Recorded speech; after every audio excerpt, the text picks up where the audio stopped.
राजीव घई को एक बड़ी जिम्मेदारी सौंपी गई है। उप सेना प्रमुख बनाए गए हैं लेफ्टिनेंट जनरल राजीव घई। अभी तक आपने इनको देखा होगा डीजीएमओ के तौर पर मीडिया से बातचीत करते हुए। अब उनको अतिरिक्त जिम्मेदारी दी गई है। डीजीएमओ भी वो बने रहेंगे जनरल राजीव घई। इसके अलावा जो उनको अतिरिक्त जिम्मेदारी दी गई है, उनको उप सेना प्रमुख बनाया गया, उनका प्रमोशन किया गया। ये बड़ी जानकारी सामने आ रही है। डीजीएमओ है और इसके अतिरिक्त अब वो उप सेना प्रमुख बना दिए गए। और इसमें खास बात है कि डीजीएमओ अभी भी वो बने रहेंगे। और जिस तरीके से अभी आपने देखा होगा ऑपरेशन सिंदूर चलाया गया था, डीजीएमओ लेवल की जो बातचीत हुई थी उसका नेतृत्व जनरल राजीव घई जी ने किया था। इसके बाद जो प्रेस कॉन्फ्रेंस होती थी उसमें भी आपने देखा होगा कि डीजीएमओ जनरल राजीव घई आके मीडिया से तमाम जो अपडेट दिया करते थे, लेकिन अब उनको एक बड़ी जिम्मेदारी दी गई है। उनको उप सेना प्रमुख बनाया गया।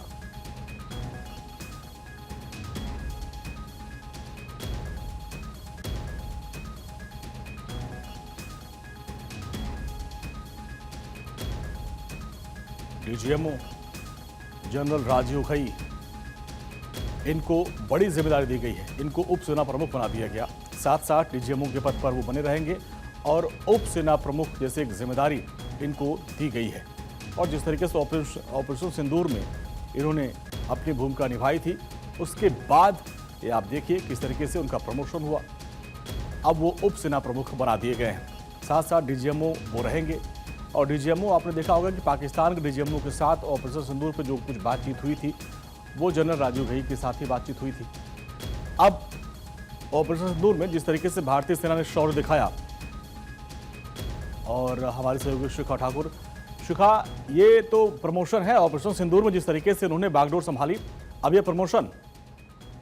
बिल्कुल जाहिर तौर पर अंजलि, क्योंकि जिस तरीके से प्रेस कॉन्फ्रेंस भी हमने देखी और राजीव घई की तरफ से जिस तरीके से जवाब दिया जा रहा था, इसके साथ साथ जो पूरी भूमिका उनकी रही है लेफ्टिनेंट जनरल राजीव घई की, वो वाकई काबिल तारीफ रही है। और ऐसे में भारत सरकार ने deputy chief of army staff उन्हें नियुक्त किया है। साथ में डीजीएमओ के पद पर भी बने रहेंगे।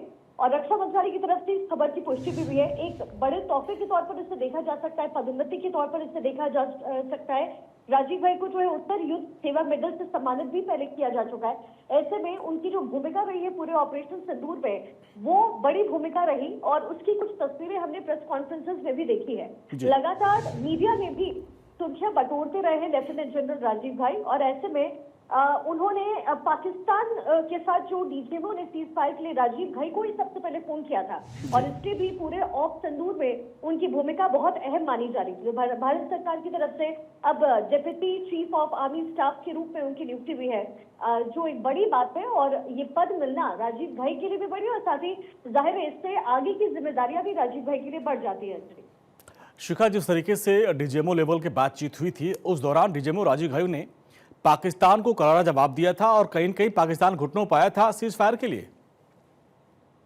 बिल्कुल, रक्षा मंत्रालय इस पूरे मामले को लेकर के ये भी कह रही है अंजलि कि भारतीय सेना और खुफिया एजेंसी है, उसके समेत जो अलग अलग और विभाग कैटेगराइज होते हैं, उनके बीच में सामंजस्य कैसे बैठे, इसी वजह से deputy chief of army staff की पोस्ट ये बनाई गई है, ताकि और जो बातचीत हो या फिर जो पैरेलली जो तैयारियां होती हैं वो और सुगम तरीके से चल सके।